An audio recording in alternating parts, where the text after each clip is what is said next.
Hello everybody, and welcome to today's video. Today I'm going to be reviewing Hellbound Books Publishing's book, the Horror Zine's book of monster stories, which I am very grateful to have been on the book tour for.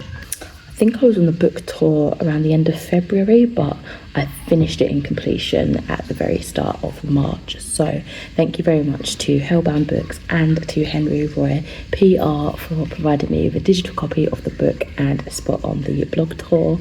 Again, as usual, all opinions remain 100% my own. So do excuse me, I'm going to be looking away a lot because there is a hefty collection of short stories within this anthology. And a little bit about this anthology, it's basically a collection of eldritch horror short stories from a variety of authors that are, newer to the horror genre or very like a staple within the community. I've been dipping my toes more recently into the weird and cosmic horror, and I've found that short stories have been really helpful in sampling a nice varied selection of authors' works without committing to a full-length novel that I'm, initially unsure, uncertain about, So I found this to be a really positive experience overall. And, upon completion as well, even more so of a positive experience because I end up rating this a 4 out of 5 stars in total.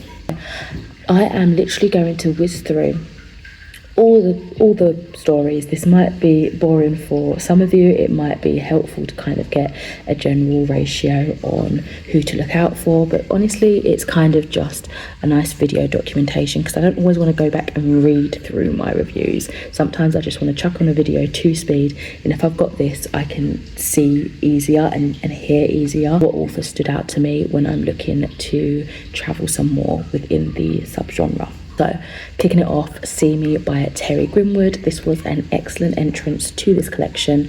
It had a great metaphor for the fear of parenthood and fighting your own make-believe monsters, which has more substance when they are haunting you. I enjoyed the pacing of this and the action starting straight away. It didn't feel disjointed at all, which I find can be, quite a big issue if it's not done just so, but Terry Grimwood didn't have an issue with that here. Probably quickly mention as well that I'm most likely not going to be giving you full synopses of everything just because they are so short. I don't want to spoil anything really, plot dynamics, that sort of thing. There's some things that might be an exception to the rule, but here we are. Okay. After that, we have The Night of the Crickets by Christopher Beck. This was absolutely horrifying. The insect horror in this was done fantastically.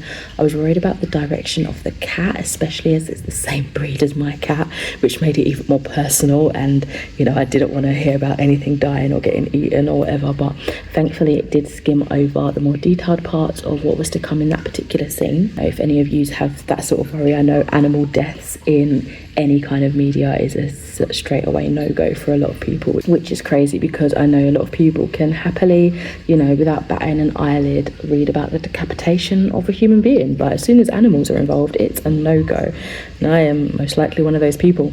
This was absolutely disgusting, and it had me just cringing and gagging, like an actual visceral reaction. It reminded me in tone and description of Infested by Angel Louis Colon, which I read, I think it might have been last year, end of last year. So if you loved this short story, or you want something like familiar with that sort of insect horror vibe, and you're interested in an expansion on this sort of grim bug horror, then I definitely recommend that. Third story was That Summer by Bentley Little. I don't have a super long review for the next couple of these stories, but this was an uncomfortable little tale of sea monsters, a strange child, and a mother's love. It was over very quickly and not the strongest tale we've had so far, but I still enjoyed the story nonetheless. Moving on to The Incident on the Road by Brian J. Smith. This story had high-paced action from the get-go. It was fun and easy to feel immersed in, but it lacked any real character depth. However, it did deliver what it was supposed to. Opening Day by Eddie Swan was the following story.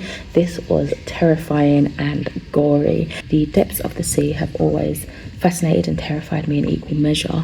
So exploring that theme in the seemingly, innocent comfort of your own swimming pool just took that fear to higher levels, and I thought it was done really well.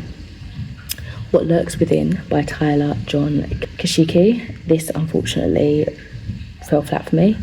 I appreciated the metaphor for mental health and facing your internal fears, but it just wasn't as solid a story as some of the others had been in this collection so far, personally. Moving on to J78 by Simon Bleaken. I absolutely loved this short story. It's a tale of jovial boyhood adventuring turned absolutely terrifying when they stumble upon an abandoned underground lab.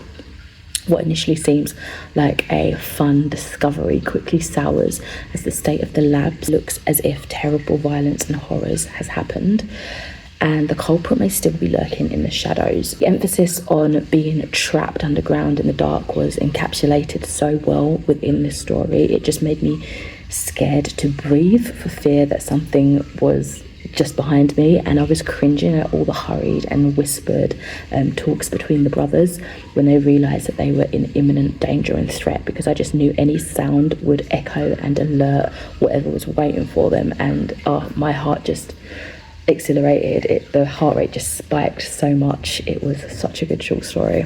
The Man Who Could Talk to Monsters by Tim Wagner. What a great plot. The pacing was expectedly quick, yet we got so much lore that felt really fleshed out enough and not rushed at all when you consider the page count for this short story.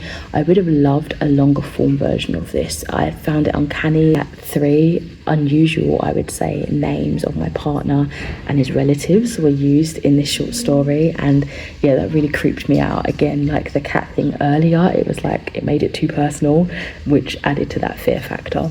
That's more of like a personal kind of connection to the story, I would say, though. Not everyone's going to have that attachment, you know. Next up, we have All Hail the Queen by Simiko Solson. The story itself needed more plot and just more engaging content for me personally. However, the descriptions of the body horror and again the insect bug horror was fantastic. I just wished it had balanced out a little bit more evenly with plot development. The Invasion by Ken Fox. This was absolutely disgusting and really well written. I felt so uncomfortable at the slimy descriptions of the slugs tormenting the protagonist, and felt for them worrying if they were slipping back into this like poor sense of mental health, especially when everyone was saying that what they were going through was not real. Like, how can you battle within yourself with that? I feel a little bit different about slugs now, that's for sure. I still think they're really cute, but I probably won't go anywhere near them with sandals on. Next story was Mouths by Sean Phelps. What a great first line.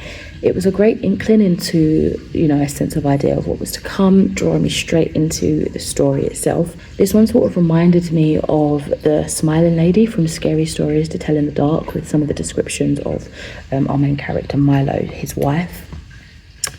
Then we have The Tournament by Jason Frederick Myers. Did you hear that whistle in my tongue there? This one, really quick review, and for the next one as well. The fear of a home invasion was made even more terrifying in this story as it blended with ideas akin to the Predator franchise. It was so good. I felt the terror seeping from my pores. Like, it was so eerie. And then we have Nom Nom by Elizabeth Maisie. This really reminded me of a Junji Ito creation. When I say I feel like I could smell this story, it was disgusting and awful, and I loved it. We'll definitely be looking at other works by this author. In the Middle of Nowhere by Eliza Hyde. Definitely stay clear of this story if you have arachnophobia, but otherwise a delightfully terrifying little read.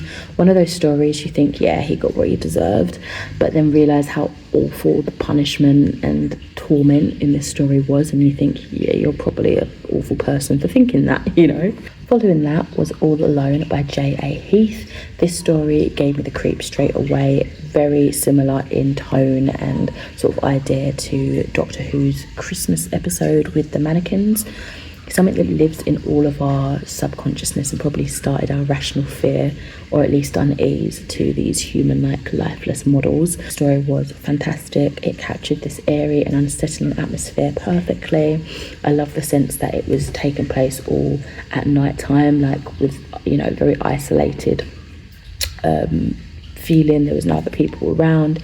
I like that we had another immoral main character that got what was coming to them, which added, that layer of satisfaction on top of the terror. Breaking and Entering by Jared Spears felt familiar in tone to the graphic novel series Something is Killing the Children. Despite that, I found that this one was a bit confusing to follow. I loved the idea of mimics, but I just wasn't fully invested in the development of that plot. Somewhere in the Swamps of New Jersey by Sean P. Madison was gruesome, gory, and very action-packed. This story had my heart racing from the get-go. Purple Bloom by Simon Clark was amazing. Admittedly, when animals are in danger in horror, again, I really shy away, but this was done pretty well. Like, the concept felt unique, and I was engaged throughout the entirety of this short story, so much so that I didn't feel super affected with the animals in danger portion. The Cadence of Decay by Lee Andre Foreman and Elaine Pascal was a disturbing, macabre tale of female rage gone horribly wrong. I enjoyed the escalation of this one. We have The Parasite by Teresa Jacobs up next, and that was a great uncomfortable story about a creature living within a person. It made me feel just itchy and gross, and the descriptions were really immersive. Moving swiftly on to A Strange Occurrence at a Football Game by Gabriel Wyatt. Lots of fun that reminded me of the Upside Down, the Stranger Things universe. That pure primal human fear of being alone but watched by some dark entity at the back of your mind, just knowing something sinister is lurking.